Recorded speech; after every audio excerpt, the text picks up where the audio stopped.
विद्यार्थी, Hindi with Holi spirit में आज फिर से आपका स्वागत है। हम कल से एक नया प्रकरण लेकर चले थे, भाषा, लिपि एवं व्याकरण। तो इसी क्रम में हम भाषा का अध्ययन कर रहे थे और उस क्रम में हमने जाना था भाषा क्या है, उसकी परिभाषा क्या है, संपूर्ण विश्व में कितनी भाषाएं बोली जाती हैं, उन भाषाओं के कितने परिवार हैं, उन भाषा परिवारों में से हमारी हिंदी का संबंध कैसे कैसे भारतीय भाषा परिवार से लेकर आधुनिक भारतीय आर्य भाषा यानी हिंदी के रूप में अपभ्रंश से विकसित होता हुआ चला। जैसा कि हमने देखा था, हमने चर्चा की थी कि 7 प्रकार के अपभ्रंशों की संख्या 7 थी। सौरसेनी,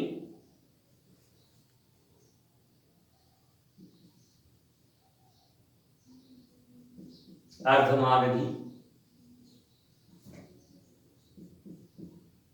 मागधी, केकय, टक, व्राचड़ और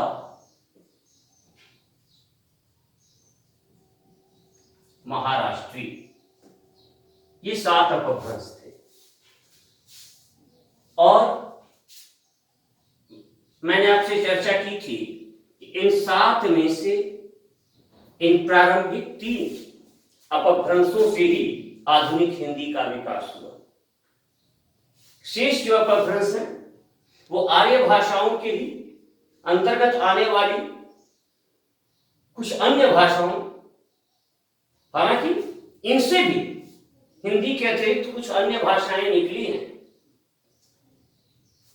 लेकिन ये जो 4 अपभ्रंश हैं इनका हिंदी से कोई लेना देना नहीं है। जैसे केकय अपभ्रंश से लहंदा भाषा निकली। लहंदा पंजाबी शब्द है जिसका अर्थ होता है पश्चिमी, अर्थात पश्चिमी पंजाब यानी पंजाब का वह भाग जो वर्तमान में पाकिस्तान में है, उसके अलावा खैबर पख्तूनवा और पाक अधिकृत कश्मीर में इस लहंदा भाषा का प्रयोग होता है। टक, टक से पंजाबी भाषा टक अपभ्रंश से बनी। इसी का विकसित रूप है आज की पंजाबी भाषा। व्राचड़ का विकसित रूप है सिंधी और महाराष्ट्री का विकसित रूप है मराठी। अब चर्चा करें इन 3 अपभ्रंशों की। तो इन 3 अपभ्रंशों में से हिंदी का विकास हुआ। सौरसेनी अपभ्रंश से गुजराती भाषा भी बनी। इधर मागधी अपभ्रंश, इन तीनों में सबसे व्यापक क्षेत्र सौरसेनी और उसके बाद मागधी का है, बल्कि यूं कह लें कि ये दोनों लगभग बराबर क्षेत्र के हैं। सौरसेनी से हिंदी का बहुत बड़ा भूभाग प्रभावित हुआ और मागधी से हिंदी का बिहारी रूप और इसके अलावा असमिया, उड़िया, बांग्ला, बोडो, ये सब, मणिपुरी, ये सारी भाषाएं इस मागधी से निकली। खैर, तो वर्तमान में हमारी जो हिंदी है वह इन 3 अपभ्रंशों से मिलकर बनी।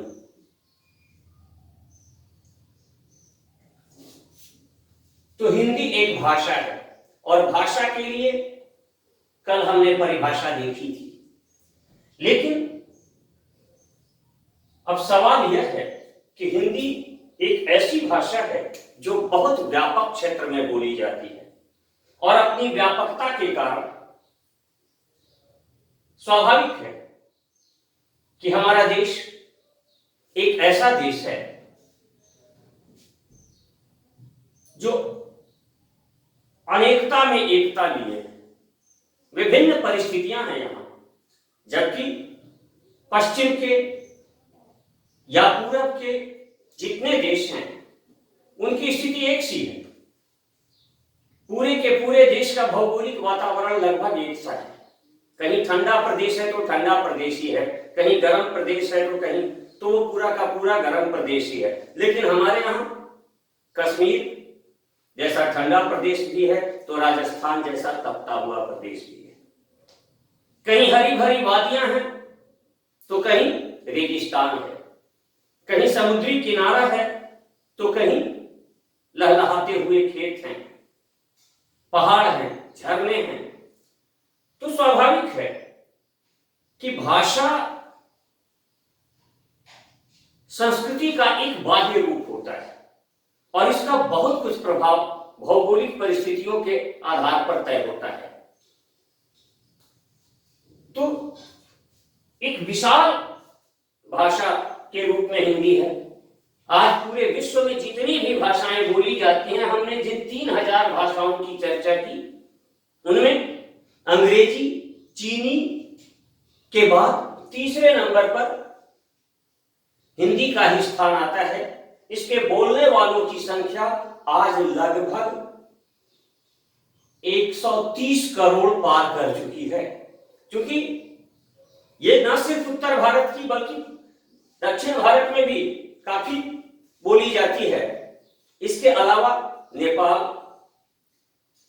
Singapore, Thailand, Mauritius, Suriname, Fiji, Trinidad, इतना ही नहीं, अमेरिका में भी जो प्रवासी भारतीय बसे हुए हैं, ब्रिटेन में या अन्य देशों में जो भारतीय बसे हुए हैं, उनके बीच हिंदी का प्रयोग हो रहा है। और आज व्यापार का जो वैश्वीकरण हुआ है, इसके कारण भी हिंदी का प्रयोग काफी बढ़ा है, क्योंकि भारत विश्व भर में एक बहुत बड़ा बाजार है और जिन बहुराष्ट्रीय कंपनियों को भारत में व्यापार करना है उन्हें हिंदी का सहारा लेना ही पड़ता है। इसलिए हिंदी बोलने वालों की संख्या बढ़ती जा रही है। पूरे विश्व की बात छोड़ें, हम भारत की ही बात करें तो हिंदी का क्षेत्र इतना व्यापक है कि इस भाषा की 5 उपभाषाएं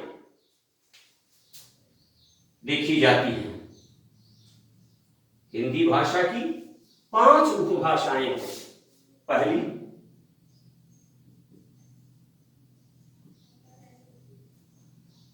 पश्चिमी हिंदी,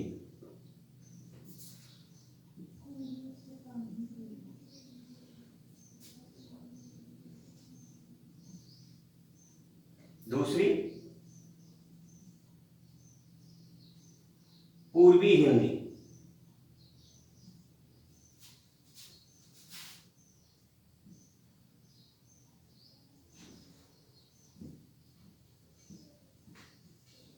राजस्थानी हिंदी, चौथी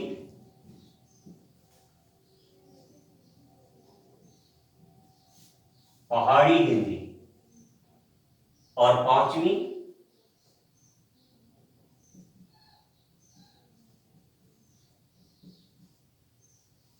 बिहारी हिंदी। अब हिंदी तो हो गई भाषा, इसके अंतर्गत ये 5 उपभाषाएं हैं। अब इन 5 उपभाषाओं की कुछ बोलियां हैं।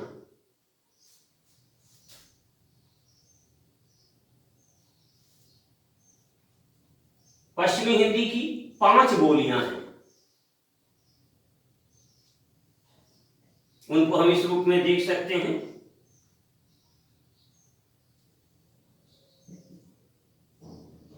खड़ी बोली,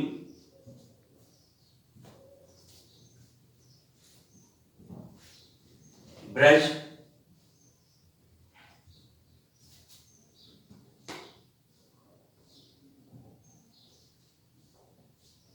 ब्रज यानी ब्रज भाषा जिसे हम बोलते हैं, सूरदास आदि कवियों की जो भाषा है। कन्नौजी,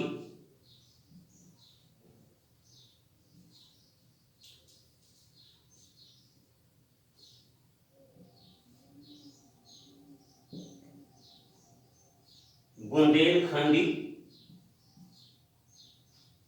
और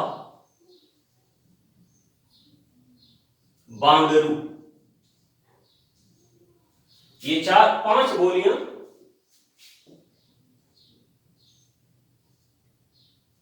पश्चिमी हिंदी की है। इसके बाद आती है पूर्वी हिंदी। पूर्वी हिंदी की 3 बोलियां हैं, अवधी,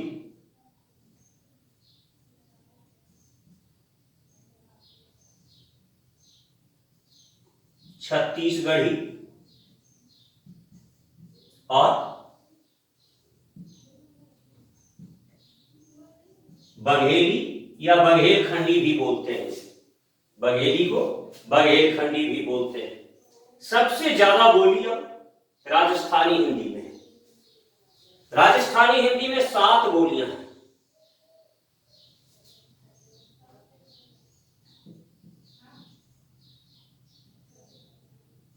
मारवाड़ी,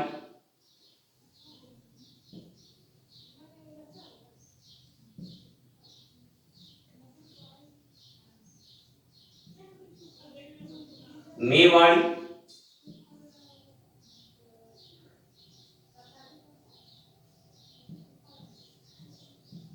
ढूंढारी,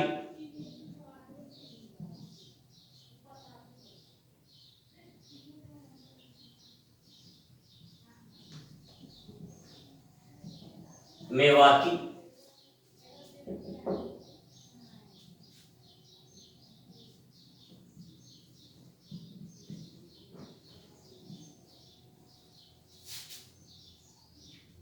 हाड़ौती,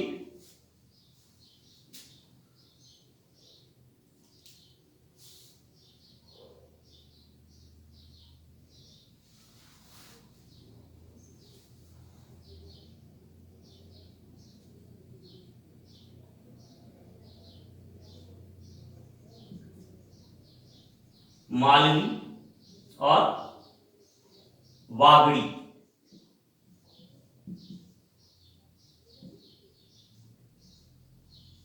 ये 7 बोलियां राजस्थानी भाषा की है। इसके बाद पहाड़ी हिंदी आती है। पहाड़ी हिंदी की 3 बोलियां हैं,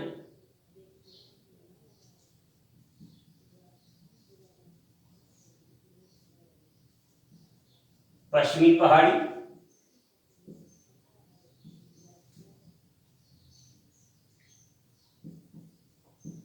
गढ़वाली और कुमायूनी। ये 3 बोलियां पहाड़ी हिंदी की। और बिहारी हिंदी की भी 3 बोलियां हैं, मगही,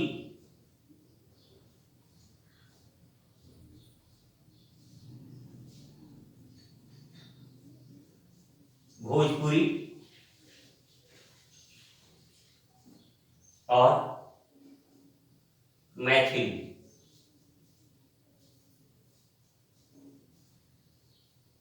हालांकि वर्तमान में बिहारी हिंदी की यह मैथिली शाखा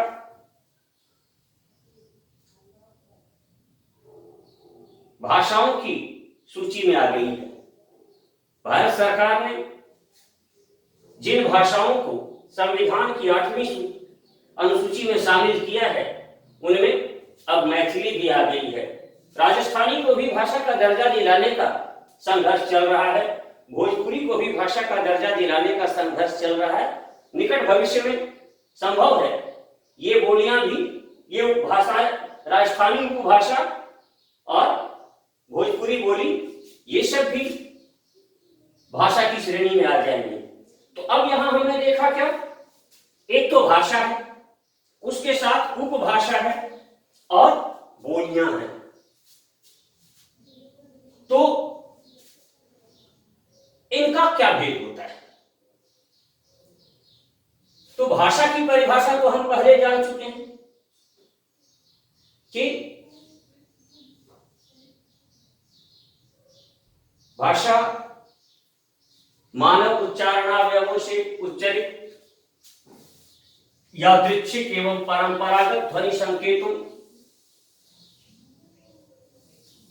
की वह संरचनात्मक व्यवस्था है जिसके माध्यम से किसी समाज के लोग आपस में विचार विनिमय करते हैं।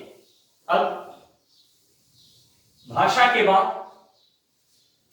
भाषा की परिभाषा हमने पहले जान ली है, अब देखते हैं उपभाषा।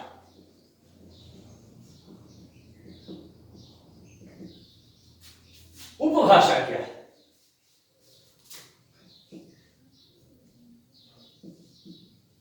किसी विस्तृत क्षेत्र में बोली जाने वाली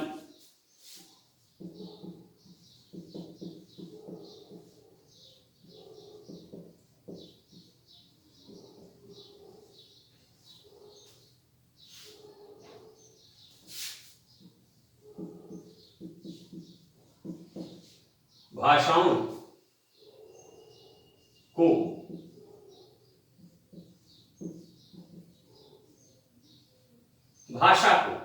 किसी विस्तृत क्षेत्र में बोली जाने वाली भाषा को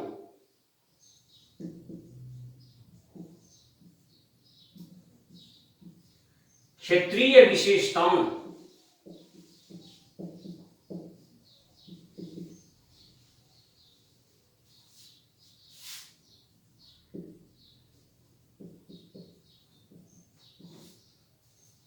के आधार पर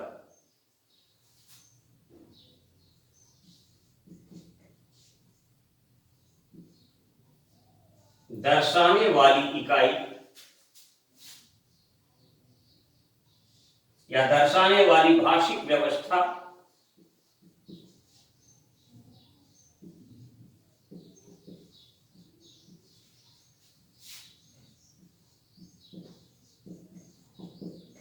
उपभाषा कहलाती है।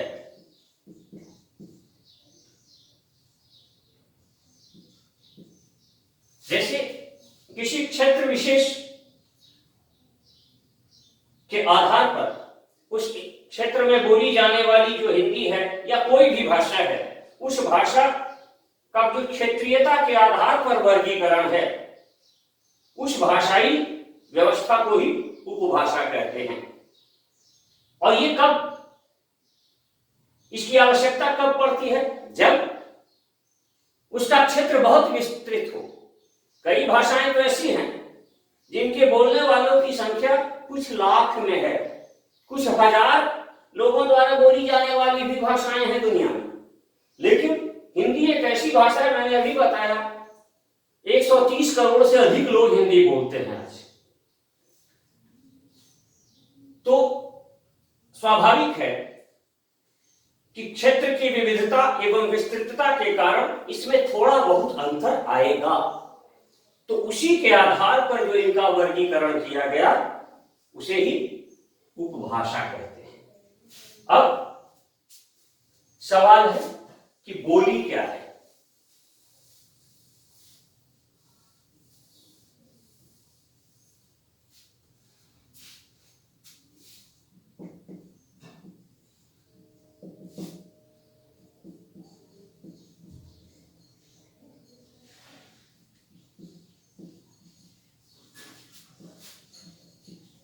किसी क्षेत्र विशेष में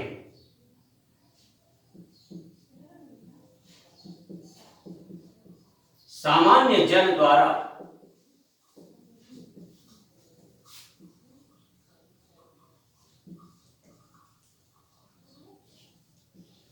उन्मुक्त रूप से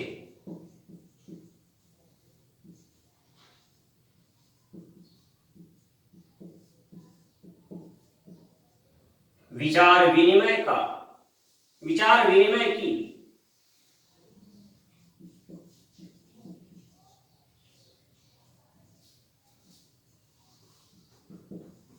सामाजिक व्यवस्था को बोली कहते हैं। भाषा, उपभाषा और बोली, काम सबका एक है, पर भाषा और बोली का एक अंतर यह है कि जहां भाषा का एक निर्धारित रूप होता है, एक मानक जिसे हम स्टैंडर्ड कहते हैं, स्टैंडर्ड रूप होता है और उसका व्याकरण रूप निर्धारित होता है, उसे हम भाषा कहते हैं। लेकिन बोली का कोई व्याकरण नहीं होता और न ही उसमें साहित्यों की विशेष उपलब्धता होती है।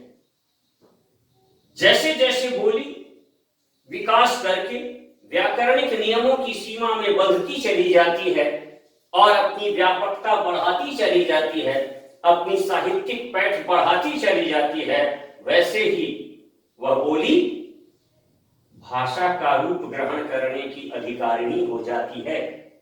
यह अलग बात है।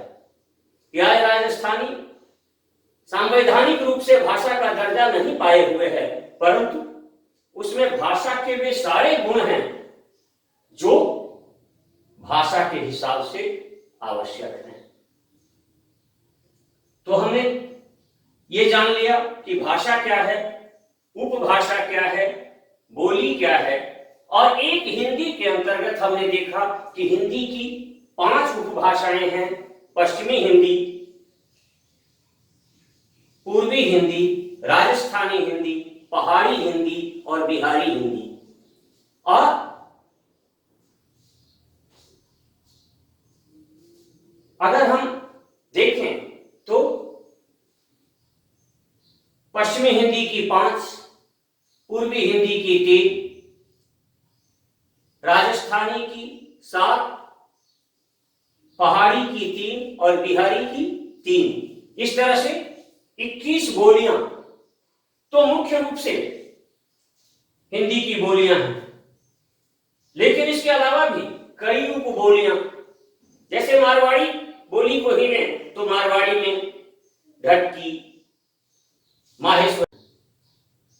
खैर, अब हम जानें कि वर्तमान में भारत में संवैधानिक रूप से कितनी भाषाएं हैं जिनको भारत सरकार की ओर से भाषा के रूप में मान्यता मिली हुई है। यानी संविधान की 8वीं अनुसूची में किन किन भाषाओं को भाषा का दर्जा दिया गया है। तो मैं यहां भाषाओं को बोलने वालों की संख्या के हिसाब से नहीं, हिंदी वर्ण क्रमानुसार उन भाषाओं को रख रहा हूं। वर्तमान में जब हमारा देश आजाद हुआ था उस समय 14 भाषाओं को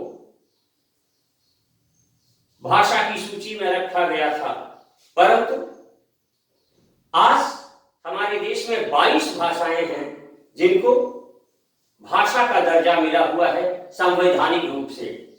इनका हम हिंदी वर्ण क्रमानुसार देखते हैं, परिचय लेते हैं। पहला, अंग्रेजी। दूसरा, असमिया। तीसरा, उड़िया। चौथा, उर्दू। पांचवा, गुजराती।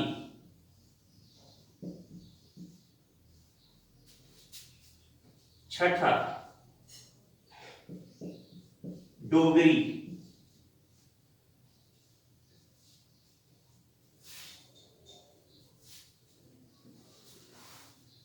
सातवां,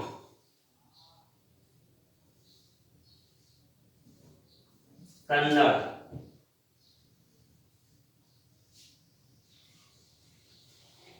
आठवां,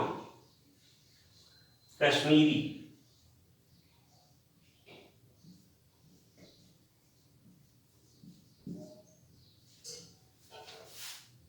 नौवां, कोंकणी।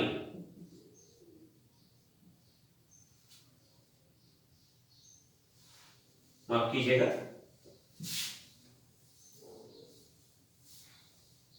वर्ण क्रमानुसार इस तरह होगा।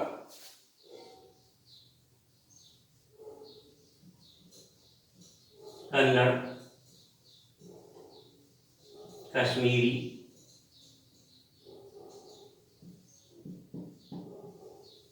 कोंकणी,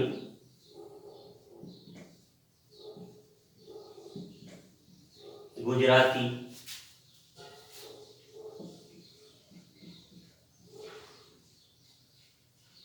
डोगरी,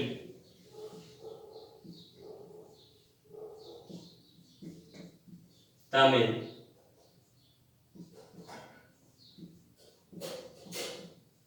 तेलुगु,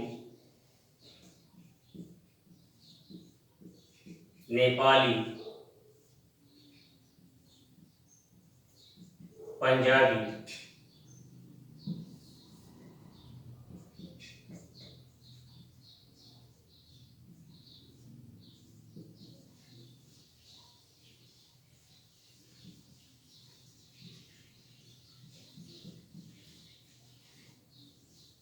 बंगाली या बांग्ला,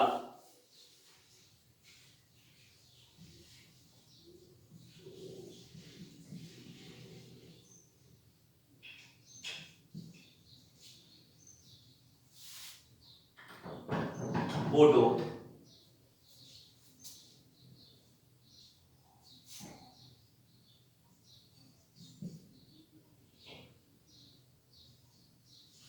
मणिपुरी,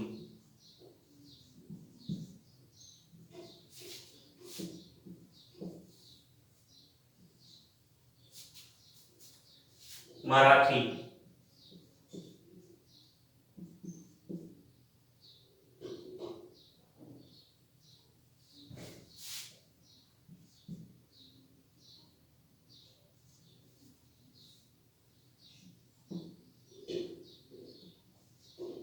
मलयालम,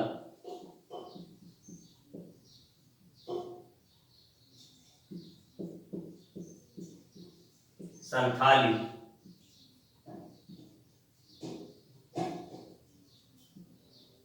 संस्कृत,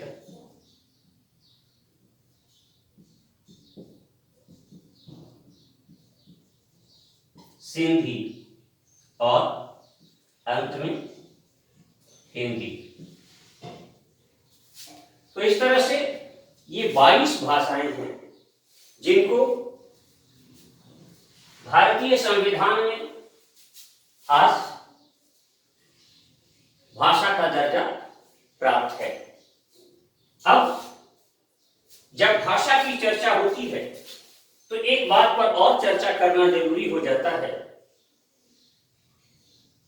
कि राष्ट्रभाषा क्या है। भाषा, जनभाषा, राष्ट्रभाषा और राजभाषा इन रूपों में हमारे सामने आती है। तो राष्ट्रभाषा क्या है, हम इसके रूप में देखें। यहां हमने देख लिया कि भारतीय संविधान में 22 भाषाएं हैं। अंग्रेजी, असमिया, उड़िया, उर्दू, कन्नड़, कश्मीरी, कोंकणी, गुजराती, डोगरी, तमिल, तेलुगु, नेपाली, पंजाबी, बंगाली, बोडो, मणिपुरी, मराठी, मलयालम, संथाली, संस्कृत, सिंधी और हिंदी। इन सारी भाषाओं में सबसे अधिक लोगों द्वारा बोली जाने वाली भाषा भारत ही नहीं, मैंने कहा ना कि विश्व में तीसरे नंबर पर आज हिंदी का स्थान है और बहुत कम दिनों के अंदर हिंदी चीनी को पछाड़कर दूसरे नंबर पर आने वाली है। और अगर भारत विकास करता रहा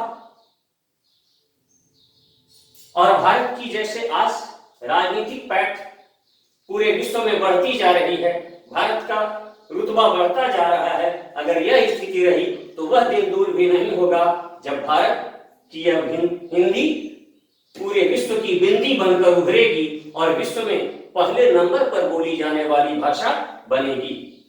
तो अब हम चर्चा करते हैं कि राष्ट्रभाषा क्या है। दुनिया में कई देश ऐसे हैं जहां राष्ट्रभाषा को बहुत महत्व दिया गया है, जैसे रूस, जापान, कोरिया, चीन, कई देश हैं जिनमें अपनी अपनी राष्ट्रभाषाएं हैं, परंतु राजनीतिक तुष्टीकरण कहें,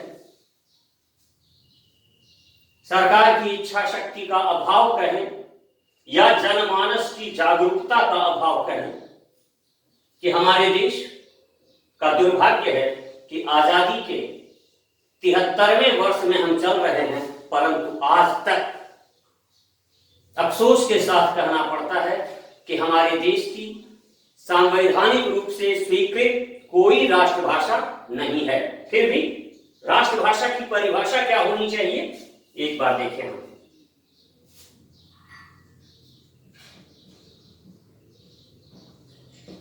राष्ट्रभाषा के पद पर प्रतिष्ठित होने के लिए क्या शर्तें लागू होती हैं?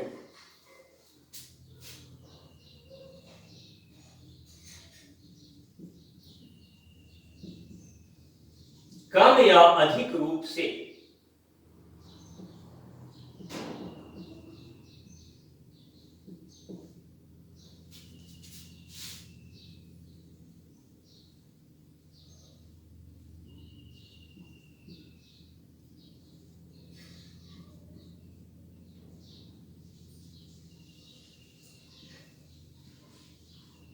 संपूर्ण देश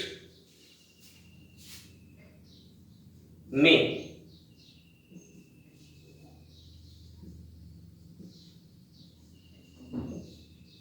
विचार विनिमय के लिए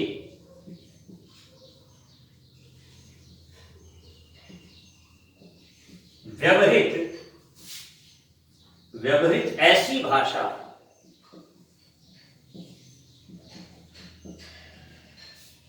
जो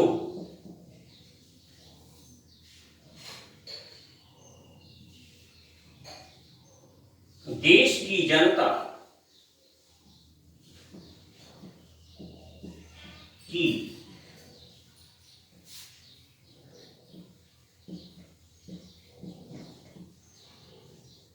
भावनात्मकता से जुड़कर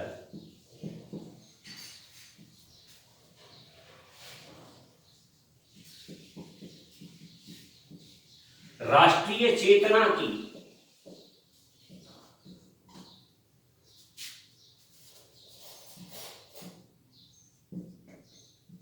संवाहक बने,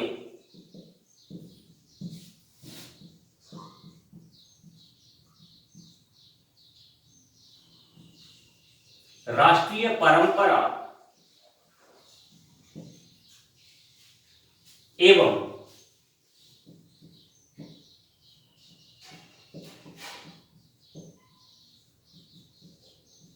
सांस्कृतिक ख्याति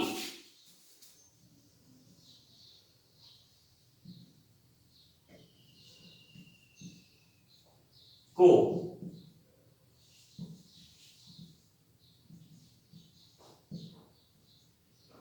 सुरक्षित एवं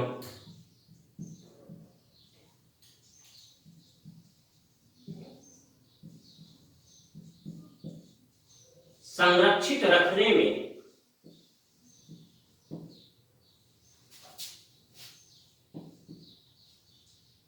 समर्थ हो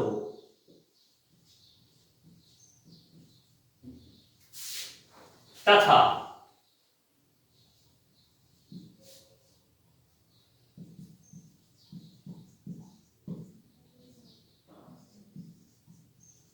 जिसके व्यापक व्यवहार के बीच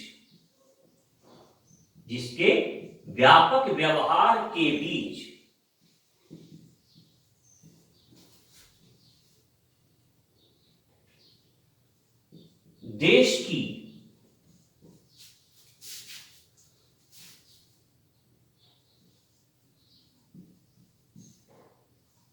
दूसरी भाषाओं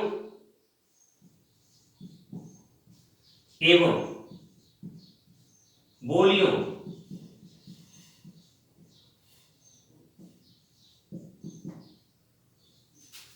के विकास की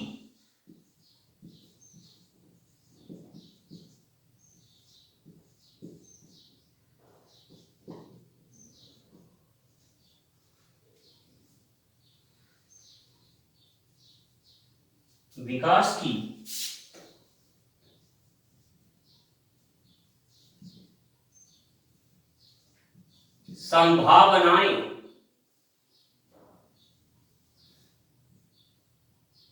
विद्यमान रहें।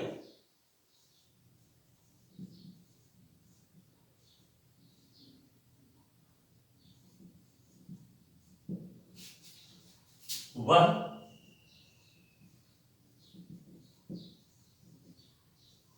राष्ट्रभाषा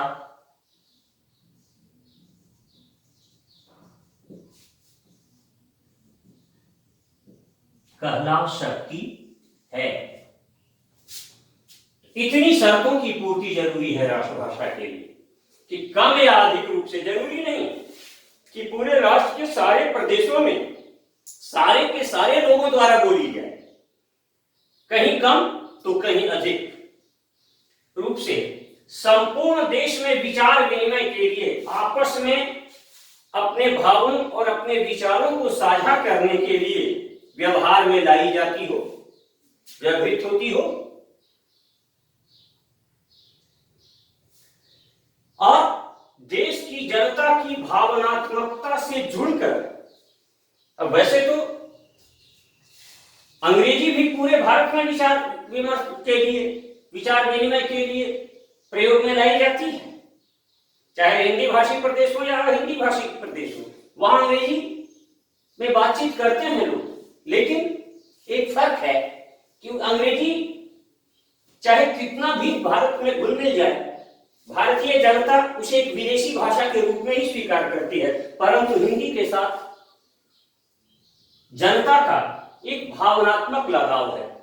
तो राष्ट्रभाषा के लिए पहली शर्त तो यह है कि कम या अधिक रूप से संपूर्ण देश में विचार विनिमय के लिए व्यवहृत हो। दूसरी शर्त है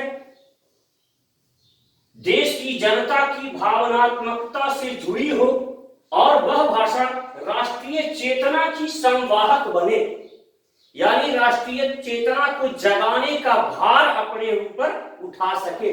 जैसे आजादी की लड़ाई हुई थी तो अनेक कवियों ने